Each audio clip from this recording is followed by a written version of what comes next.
Before we came on this journey, the ones from the other side came to us, and they said, the elder said that passed on, sing that song for us. And we asked them which one. They said, you know which one. You sing that song for us. We're here because we remember we love all the ancestors that have ever come before us. All of us are children of the earth. And we're all held accountable for what we do to the earth. We're really happy to be able to work with my brother Kurt, humble man over there, always hiding amongst the crowd. But he works for the Native American Land Conservancy. We're the House of Tears carvers. My sister here, her dad helped create the House of Tears carvers. He was a big brother to Kurt and I. Taught us a lot about love and culture. Taught us that love and culture and tradition are all the same thing. If you understand it, if you take it to your heart. He always told us to listen with your heart, not your mind. This is the biggest mind that you could ever have right here. It's got to go through the heart to have meaning.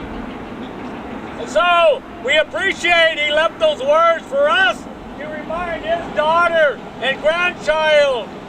Those are his words. And he always said, the elders gave them to me to give to you. And when you say them out loud, you gave them to them.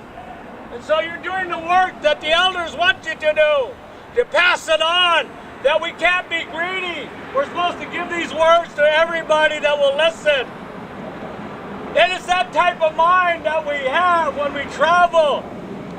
Tom Sampson from Vancouver, he's an elder that the whole Lummi Nation loves the man. He's kind and generous with his teachings. He came to us when we were doing the Totem Pole Journeys for the United States. He said the Totem Pole is not a sacred thing. It's when you gather as a people. When you come together with that oneness, that mind, that's what creates the sacred moment. That's what's sacred. Don't get confused. You're just a messenger. You're just doing work for the Spirit. And so we love him for that. He shared that kind teaching with us. We went to Northern Cheyenne, and if they dig up that coal mine, if they have that permit, it's going to come right through here to Longview, up to Longview, and then to Asia.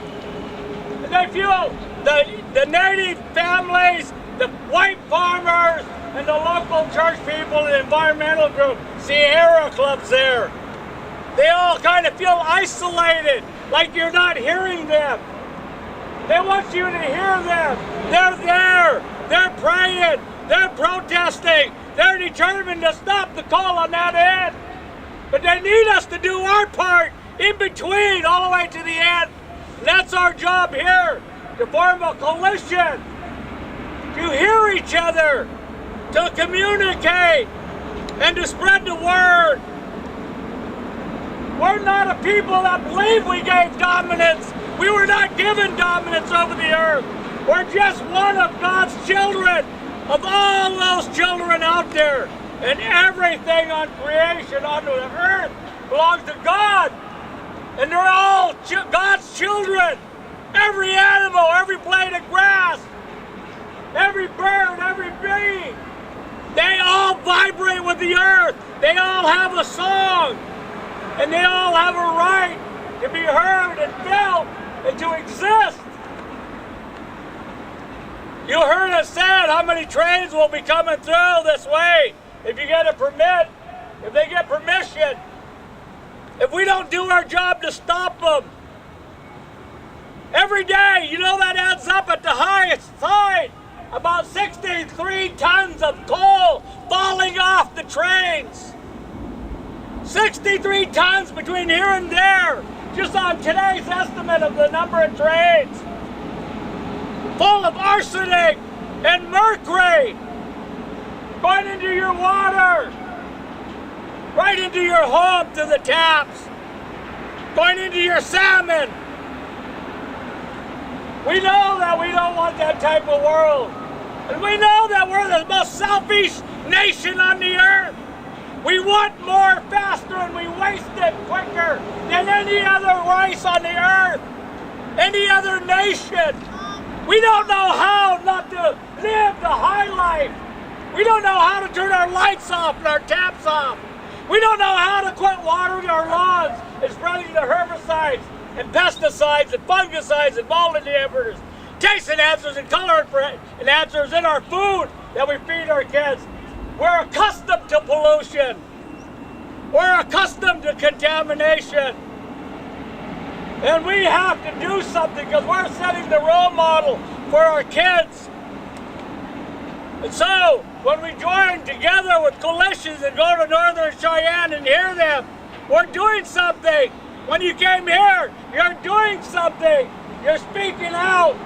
You're showing that being here, taking action, is greater than promising to take action. When we went up to Missoula, one of the council members came out and spent time with us. He's against the coal trains going through Missoula. Now we know Crow Nation, Navajo Nation, and Hopi have nothing else. We know what it's like to suffer in poverty. But we can't accept the contamination either. We're sorry. We're brother nations, sister nations. We're the same people. We know you hurt, but we can't take the contamination. We can't allow it to go through. We have to change somehow. We went up to Crow Nation to pay respect. Even though we're on opposite sides of the table, we still have to respect each other. We went up to Spokane and they're still suffering, that people of Spokane, still suffering from the nuclear radiation from the digging during World War II for uranium. Everybody's gone now and left it there for them. The pollution, the contamination, the cancer, and the death. We went to Celilo Falls. They're still crying because they killed the falls. And now the coal's coming through. And they're a little village that has lived forever. Their people still live and die there today. And they want you to hear their voice. And I know Columbia River hears them. I know the group that protects the Columbia River hears them. But it's our duty for all of us to work like that, to share with each other the knowledge and the information. I was really impressed when I got Power Past Coal's publication. A lot of information in those organizations' publications. We need to be able to network. There's no excuses. You got cell phones, iPods and iPads and computers. It's in every part of the media. We're a total connected world. They can't get away with it anymore. We're not living in the 1940s where you didn't know it was happening. Now you know. And our people say, when you know the difference, when you really know the difference, you have to take action. That's your duty and obligation. That's why they gave you those teachings. I'm really happy to come to Portland and to see the turnout. That's what this is all about. Some reason, some way to pull us together. We're going to take the message to Olympia, Tacoma, Seattle, back to Lummi. This pole is going to go up to Tsleil-Waututh Nation. They're on the Fraser River. It's a little nation. They're famous because their chief was famous, Dan George. His daughter and grandson are fighting, and grandchildren are fighting in Kinder Morgan. They don't want the toxin from the tar sands coming to their territory. They're going to put it right in the ship right there, right next door to them. And they're saying no. And they're just a little nation. And we went up there to hear them. And this is what she said. She said, I went up there, way up there where the tar sands is. I want to see myself. And she's an elder. Her grandchildren are growing up as activists. She's an elder. She goes, nobody hears the mom that was crying as I held her as her grandchild died from cancer caused by tar sands. Nobody out there hears that mother. That's her message. Somehow, we have to be able to tell the world what it's like for those natives.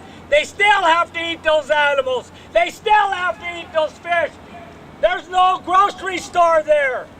They have no choice. They live off the land. And it's killing them now.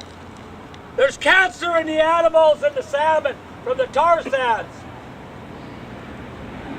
And so we promised her we will carry your message wherever we go.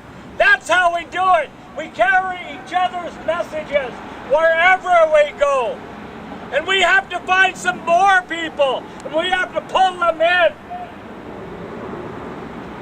We re-challenged the churches to remember. Back in '87, the churches of the Northwest said, we're sorry for helping destroy your religion, your culture, or passively sitting back and letting it happen. We promised to help. Well, we're calling on them. Then come forward. Quit using the excuse that there's pro and con inside the church. Stand up for the earth. This is God's creation. That's your duty. So we want them out here side by side. We appreciate the prayers. We really appreciate the prayers and the spirituality in all religions. That's the beauty of being Native American. You're required by traditional law to respect other people's religious persuasion, their spirituality. They have as much right as you do. But in the process, we became oppressed. But still, we refuse to disappear from history. We're still here, and we're still going to battle for our part of the earth. So we thank you. We thank you for coming out and listening to these words. But we got to have another gathering, and another gathering, and another gathering. It's not over as long as we live. Hi, Scott.